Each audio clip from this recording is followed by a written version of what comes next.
don't consider this the luckiest time of my life, but once I was working with a customer, and they were so happy with the customer service that I gave them, and we had like a conversation about sports and other stuff. Yeah. He went home and he came back and gave me an autographed Magic Johnson jersey with its seal of authenticity and everything like that. Damn, that's pretty dope. Hello, and welcome to Friends Assemble. I'm Kevin, joined by Andy and CJ, and today I'm playing Soul Calibur 6. Not 4, not 3, not 2, but 6. I like how you didn't mention 5. No one talks about 5. 5 made me so sad and so angry. Alright. So how are you doing today, CJ? I'm doing good. As the great Lauryn Hill would say, everything is everything. What does that mean? Whatever you want it to mean. It seems very lazy to me, but okay, whatever. That's cool. It's a song. Yeah, I know, but I'm just saying. Okay, fine, whatever. A really good song. You leave Lauryn Hill alone. Wait, what? He's tired of you picking on Lauryn Hill. Okay, fine, whatever. I don't care. Nope, I said I wasn't going to talk about that. Alright, fine. So right now, I'm just going to jump right into the... I'm going to jump right into the question today. What's the luckiest thing to ever happen to you? You can start off, CJ. Meeting my wife. Aw, what a... Is she in the room? Can she hear what I'm saying? What a thing to say on Valentine's Is she Day. watching the videos? Is that why you're saying that? Well, if I answer that question, it undercuts everything that I just said and gets me in trouble. Dick. So she is in the room? No, she's not. Oh, okay. I just love my wife. Okay, sorry. that's fine. And it's Valentine's Day. I'm lucky Kevin. to have found love. Oh yeah, it is Valentine's Day. I am a jerk. Okay, That would be a dick answer of him not to say. Okay, what's the second luckiest thing that's ever happened to you? What's the luckiest non-wife related thing that's ever happened to you, CJ?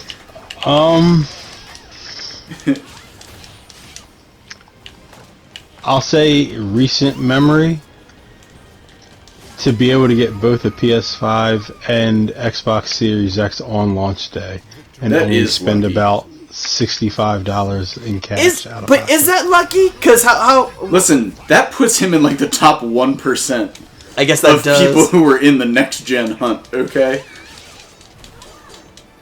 But I think you had And an it's- in though, didn't you? Well, yeah, but... I did have an in, but it's lucky that a plan comes together. Oh, When you okay. have a plan, it takes luck to execute it the way I executed it. Because remember, I only spent $65 in cash to get it done. So, like, all things considered, being able to have the connection, being able to talk to the connection and talking her into letting me exploit a failed system. And do it in a way that nobody gets in trouble or anything like that. Right. You know what I mean? And keep it all above board.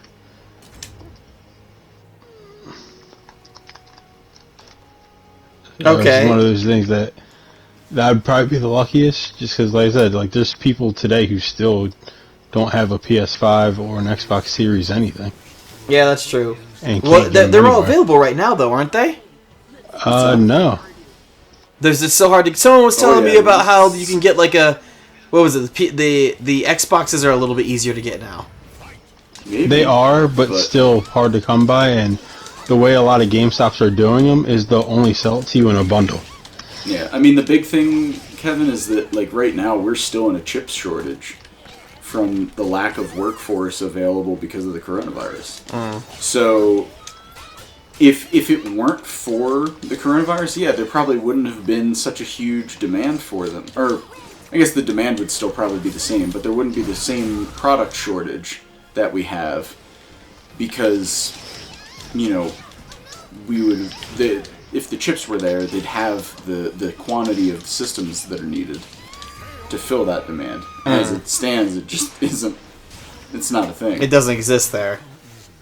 Okay. Alright. So, meeting your wife and getting the Xbox and PlayStation 5 at the same time, but being able to get both of them On at launch launch. day ones, yeah. Alright, I can see that. It is pretty good. All right, Andy. What about you? What's the luckiest thing that's ever happened to you? I don't know, man. I make my own luck. You make your own luck. I mean, it's like you said you have a drone thing. Isn't that kind of lucky that they're just like, hey? I guess. I mean, they just sort of came up to me and said, "Hey, we want you to fly this drone for." Yeah, but weren't you talking about before saying like, oh, you could make so much money just doing a drone and. Well, yeah, but that would be like a full-time job on its own, and I already have a full-time job. You're just like, I wasn't looking forward to doing this. It just came to me, so I Yeah, guess that's it really fine. did just kind of fall on my plate, which I guess in that sense does make it lucky. Just because they are paying for my drone license and stuff like that. Oh, here comes the ring out. You know what? That was the luckiest thing that's happened to me lately, is watching Geralt ring you out 5 times in 6 bouts.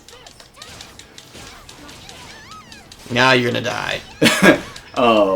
No, in all seriousness, I really can't think of anything. I don't really look at stuff in a matter of like, oh, that was lucky, or anything like that. It's just like shit either happens or it doesn't. Okay, fine. Here's I'm why. sorry. So Like, whatever. look, I'm sorry. It's just I don't think about events happening in terms of like how lucky it is for something to be the way it is. Yeah, whatever. Okay, fine. Yeah. All right. Sure. Okay. No, I don't want to select stage. Damn it. I want to go back. Okay. Well. All right then. The luckiest thing that ever happened to me was a woman on a plane giving me $14,000. Oh, for talking to her. That's wild. That dude. that has to be What? pretty. Yeah. Oh, listen, this is a good story. So, oh man, can I go back? I can't. I guess I'll fight her again then. I'm about to be so fucking nice to people. So Yo, I listen was. So to this this. was. Okay, this this was is right. wild. This was like right after my mom told me that she had breast cancer, and I guess before she tells me she has breast cancer, I get let go at my Bonaventure job. They let me go, and they're like, "You're done." So I've been unemployed for like a month, and then mom tells me, "Oh well, I have breast cancer," and blah blah blah, and it looks like it may be terminal. And so I'm like, "All right, well I'm kind of like on my last leg," and I go over there to see mom and just kind of hang out with her for a little bit. On my way back, just before I come back, Billy hooks me up with a job in Fallon with him, and so I'm just like, all right, well I'll figure whatever out because I have almost. I think at this point in time I have about maybe $200 in my bank account. So I'm just kind of like, well, I don't know what I'm gonna do with this. So yeah, I get on the plane. And it's like a connecting flight. It's my second flight there. I almost miss it. I'm the last one on the flight. And there's only one seat left. Because it's a full flight. And it's next to this one lady. And the lady there is basically going to Truckee to help move her grandfather. Because he's getting up there. And they're going to be going to like I guess a home, see, it's been so long. Retirement, that's what you're supposed to call it, yeah. A retirement home. And since I've been working there for the past year, I'm giving this lady basically the ins and outs on where to go, where she should look to, the good places to go to, the expensive places they're at, depending on what she wants to do with her grandfather. So, she came from, I forgot where she came from, but she got done helping a friend basically help a friend cleaning out a house. And so she had a bunch of coins. And at the end of our conversation, because basically it was the whole hour that we're up in the air, I'm basically giving her all, I guess, places for her to go. Walked her through the entire process. I didn't really walk her through it. I was just like, here's what you need to look for. Here's the questions you need to ask. And so at the end of the flight, when the flight landed, she gave me like a stack of gold coins. And she's like, thank you so much for helping me out. It was really nice talking with you, and I wish you luck on your endeavor, because I was telling her, like, yeah, I just came back from wherever I was going because my mom has cancer, I lost my job, blah, blah, blah. And now to think back to it, it may have been like a sob story, but I wasn't like, I don't know what I'm going to do. I was like, well, I'll just go out there and figure it out. This is what's happening in my life. And so when she gives me the coins, I was like, oh, that's nice of her, whatever. When I went when I went to look at the coins, each coin was like $50, and she gave me they were like a stack of 10. So I was like, oh, cool, she gave me $500. This is awesome. You're like, this is gonna pay my rent this month. And as I was thinking about it, I was just like, okay, cool, I'll use this when I need it once I start working with Billy and everything. And so they basically stayed in my stuff for about almost a month afterwards, because I was like, well, I don't need to use the $500 yet. I'll wait till when the bills are coming up. So as I'm about to go to the bank to deposit these coins into my account, Billy's like, let me look at these real quick. And then when they realized it was pure gold, they were just like, Kevin, you have about $14,000 of gold here. And I was like, oh, shit. I was like, this is amazing. She probably didn't know what she had given you. She may not have, but when I saw the bag that she had, because she had maybe like a plastic bag that you get from like Target or something. Yeah. She had like a plastic bag full of just those coins. No, but what I mean though is she probably thought they were all worth $50. Yeah, she probably, maybe. I'm not sure. She was like, oh, this nice young man like helped to ease me into like the situation that I'm going into. I'll give him like this stack of coins. It'll help him out. Great. I guarantee you, she was not like, yeah, I'm going to give this guy who I just met $14,000. It was a lot. I was like, oh my god. I was like, yep, that I considered that the luckiest time of my life. Especially because I was able to came at such a time. Yeah, I was able to pay off my car. I was able to get an apartment, and I was also good for like the first 2 months' rent with everything that was paid off. And I'm like, well, this is a good start. Yeah, that's a good bounce back. Man. Yeah, I'm just like, oh crap. And it was just enough to make things. Awesome. Yeah.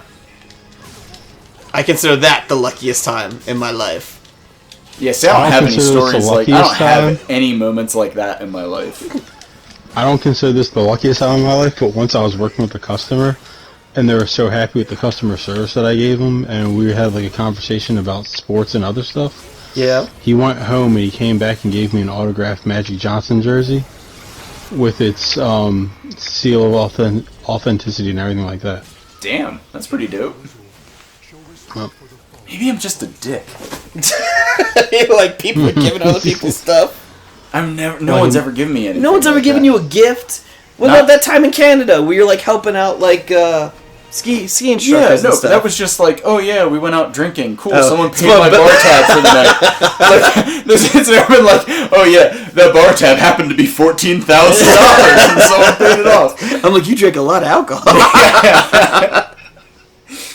No, I mean, like, I've had a lot of... I guess that is probably the luckiest opportunity was getting to go to Canada to do that, because it's also, like, it's really hard to get a Canadian work visa as a U.S. citizen. Was this even before the whole Trump stuff? Was it hard to get? Oh, yeah. Canada does not want U.S. citizens coming up there and stealing their jobs. They're no, I'm serious. They're on board for like British people, Australians. It's really easy for them to get work visas. It's really difficult to get one as an American. Oh. And what if the you only just want to move there? I know. But that costs a lot of money just to move or become a citizen, right? You have to pay like a... No, you just have to get married to a Canadian citizen, Kevin. Really? I know that makes it seem like that easy. No, Yeah. I mean, I'm just... No, you can apply for like permanent residence and stuff like that, and then work your way up to citizenship. But Yeah. It's really, really tough. As an American, I mean, it's really tough. Most of the people that I hung out with up there had their Canadian permanent residence. Mm-hmm. Because they were just like, yeah, this is what I do. This is my job. And I was like, oh, cool. Jealous, but I want to live in Canada. Shit. Who doesn't? I don't. Not really. There's a lot of trees up there. I don't know how I feel about Not that. in the cities, man. You would do just fine in Toronto. Wait, so I was told about the Toronto raccoons. Is that like a thing? Oh, like yes. They're like really huge and stuff? It's not that they're huge. Not all of them. The ones that are fed by people, yeah, sure. But like my favorite thing that happened with a raccoon in Toronto was one of them was hit by like a car or something like that, and someone started like a funeral, like a memorial for the raccoon. up there. Right. Or maybe it was a very fat squirrel. I can't remember which one it was. Okay. It happened like a year or two ago. But they, like, the citizens of Toronto were, like, putting a candle, like, they had a candlelight vigil for this dead animal. And stuff like that, and it's fantastic. I love Canada. I love the fact that there are signs in, like, the Canadian national parks that say, like, don't let the moose lick your car under any circumstances. Stuff like that. Fantastic. Because they will. They'll slime your car. Sorry, I didn't mean to have this talk about lucky situations go into a debate about how great Canada is, but that's I fine. mean, it goes under lucky situations because we could be lucky enough to move to Canada. that's true. That would be the luckiest thing that ever happened to me. It would be getting Canadian citizenship. I guess. And I say that in... Yes, you say that. I say that now in a situation where we no longer have to worry about Donald Trump. I guess that's true. And I'd still rather live in Canada. Alright. Well then, I guess I have to end the episode here. Yeah, thanks for watching. We'll see you in the next one. Yeah, okay guys, you can say goodbye too. Oh, See ya. thanks. I'm so glad that you've given us permission to...